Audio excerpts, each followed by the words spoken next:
Hello everyone. So again we are continuing our discussion on metamaterials. So what we found in the last lecture is that energy, the flow of energy, that is typically the Poynting vector, is directed opposite to the k vector. In case of negative refractive index materials, basically those are the materials which have negative epsilon and negative mu. Now now the point is, how do I relate it? So I said that we earlier said that epsilon less than 0, that is negative epsilon and negative mu, will result in a negative refractive index. So this is what we are going to show today. So let us consider epsilon and mu. We'll do it with using phasors.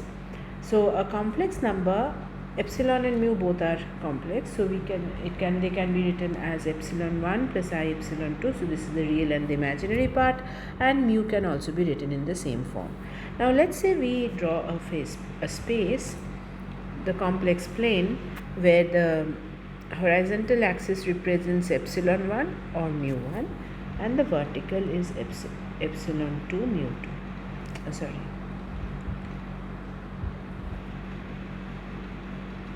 Fine. And let us consider that all are of unit magnitude. We are only bothered with the sign.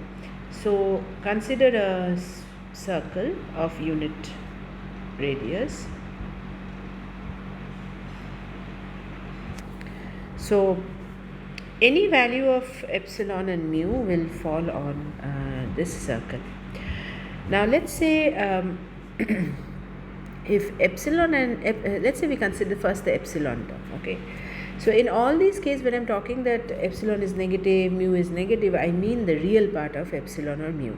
As I told earlier, that the imaginary part, if you recall, the way it appears in your expressions in the electric field, the imaginary part, if it is negative, will contribute to gain in the system, which is not possible for a passive material. So the imaginary parts will always be positive. By negative, what I mean is the real part of these refractive indices, dielectric constants. So when I say I have any value of epsilon, can be represented as, let's say, a dot in the space, where if I see this, then this epsilon, so this will be the epsilon 2 value and this will be the epsilon 1 value, right? So this is how the complex number can be represented in this space. And so this we can define as some theta. So when theta is less than 90 degree, you have both epsilon 1 and epsilon 2 to be positive. So epsilon is positive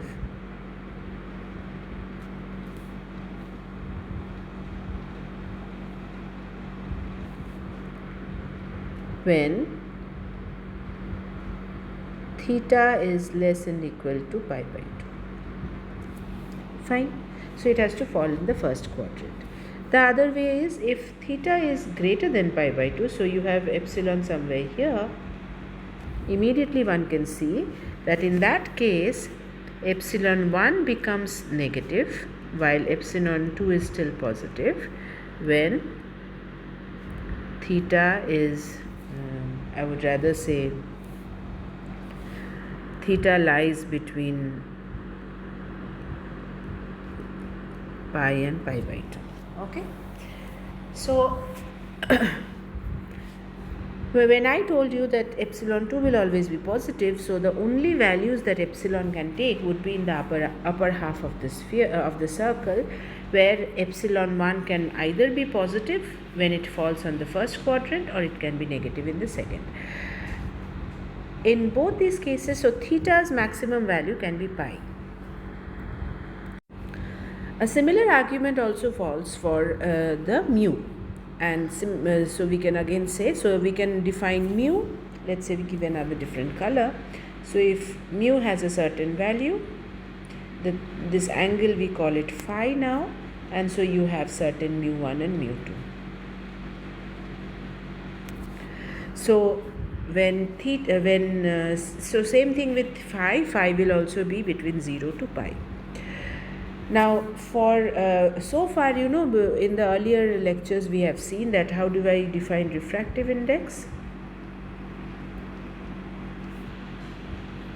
How do we relate refractive index rather? Refractive index was nothing but square root epsilon. That's what we had done before, not now, because all the systems we talked of, they were non-magnetic and mu was 1. That's why this boiled down to this. So let's just do a quick little back of the envelope relations, some equations.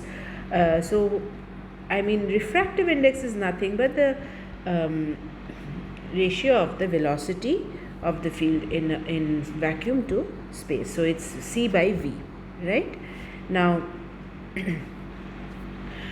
C is C is given by 1 by square root of 1 by mu naught epsilon naught, and velocity, which is the one in the medium, will be mu m epsilon m, the values in the medium. So this is what n is there. So what n will be is mu m by mu naught epsilon m by epsilon naught. So if this is the case, then these are nothing but our relative relative permeability mu and epsilon, as we call it now, the dielectric constant. So earlier, as I am telling you, that for earlier cases mu was 1, and that's why it took the form like this. But now mu is not 1, because we are talking of magnetic materials, and so the refractive index is rather given by square root of mu epsilon. This you have to remember. This is for magnetic materials. Magnetic materials, in our case, for the metamaterials, which are also magnetic. Fine. So with this in mind, and now that we have seen this figure, we'll go a little further ahead and see where does n lie in this picture. Fine. So but before that, let's do the equations. So this epsilon, which was epsilon 1 plus I epsilon 2, can also be written as some, in the like we did in the phasor, I theta, and mu can be similarly written as I phi. And I know that you will be able to find a relation between epsilon 1, epsilon 2 and theta and mod epsilon, right? So these are all familiar relations. So this brings us to what should be n in terms of this. So it will be,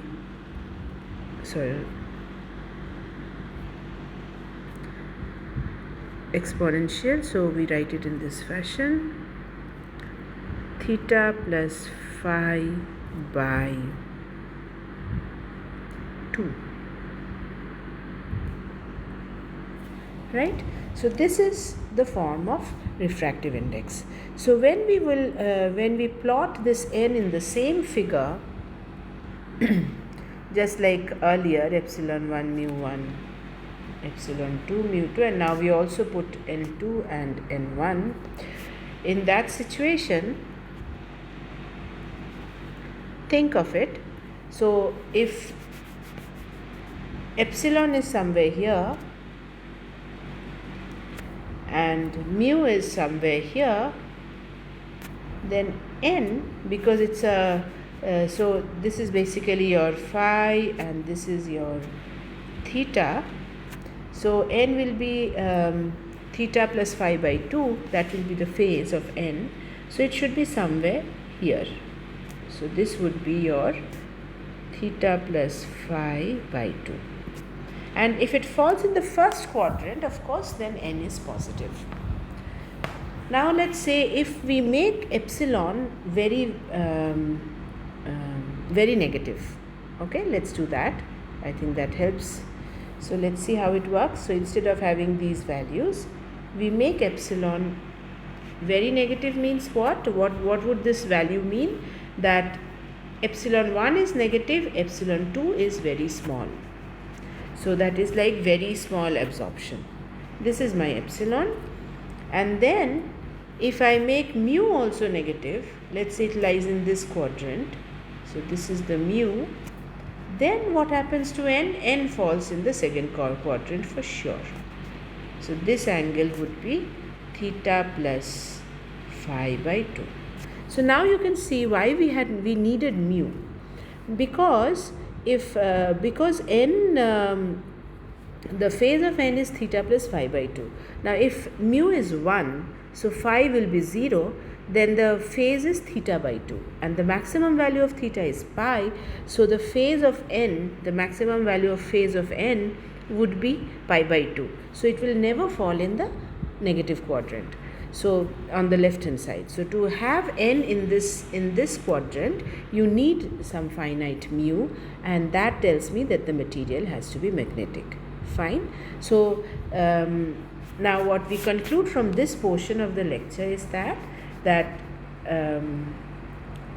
when epsilon is negative and mu, I mean epsilon 1 rather, and mu 1 is negative, this implies that the phase of theta n will be such that n1 will also be negative. So we get to the negative refractive index material.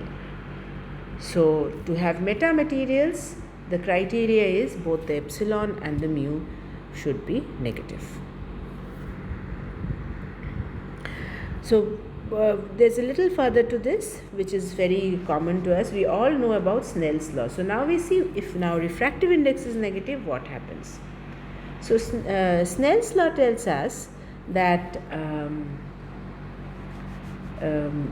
if I have two media, so let's say medium A and medium B, and I have a ray of light. We all have done this once in our school, surely. So if this is my theta A and this is theta B, this is material A in A, refractive index, and in B is the refractive index of the second material, then NA sine theta A is NB sine theta B. Okay, now let's say the second material, B material, is a negative refractive index material. So NB is negative. So this can be written as minus mod NB sine theta B, which is NB sine minus theta B.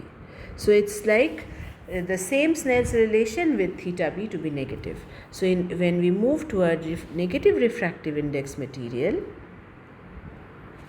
then if this is my theta A, then theta B has to be negative, means the beam will bend in this direction. So this is my negative theta B, right? Because positive theta B would be like this. So negative theta B, and then what we already know, so if you see the electric fields, if this is my electric field, okay, and H is out of the plane, this is my magnetic field, then my K vector was in this direction, K, in the first medium, this is Ka. In the second medium, the E and H are similar, so this is E, and H is still out of the plane. But if you recall, in the second, if it's a metamaterial, if you recall the last lecture, we saw that E cross H is not K but minus K. So it is called the left hand rule. So in this case, the normal case, we have right hand rule, right hand system, where we use our right hand to do the cross product, and we say that we get H, E cross H should be K.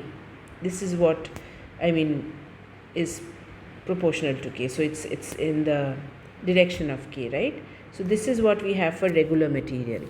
Now for metamaterials or materials with negative refractive index, so this is the region where NB is negative, right? So here it is rather, instead of right hand, it is a left hand system, where if you do the cross product of E cross H, if you had used your right hand, your K would be in this direction. But in this system, the K is not in this direction. The K will be in the opposite direction here in this fashion. So this is your K, and this would be here minus K. I mean, this new, I can call it K prime and call it K prime here. So, so the K vector is directed opposite to the E cross H being your direction of the pointing vector. This is exactly what we had told in our last lecture. So these are the implications of having a negative refractive index material.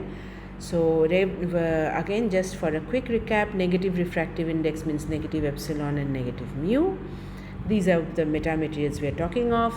They don't occur in nature, so in the natural materials, none of them have both epsilon and mu simultaneously becoming negative. The other thing is that for such a material, negative refractive index material, you have left hand system, so you use your left hand to do all your cross products. Typically E cross H becomes K prime, which is your minus K in the normal system. So the propagation vector is directed opposite to the pointing vector. Okay, so that's all for today. Thank you.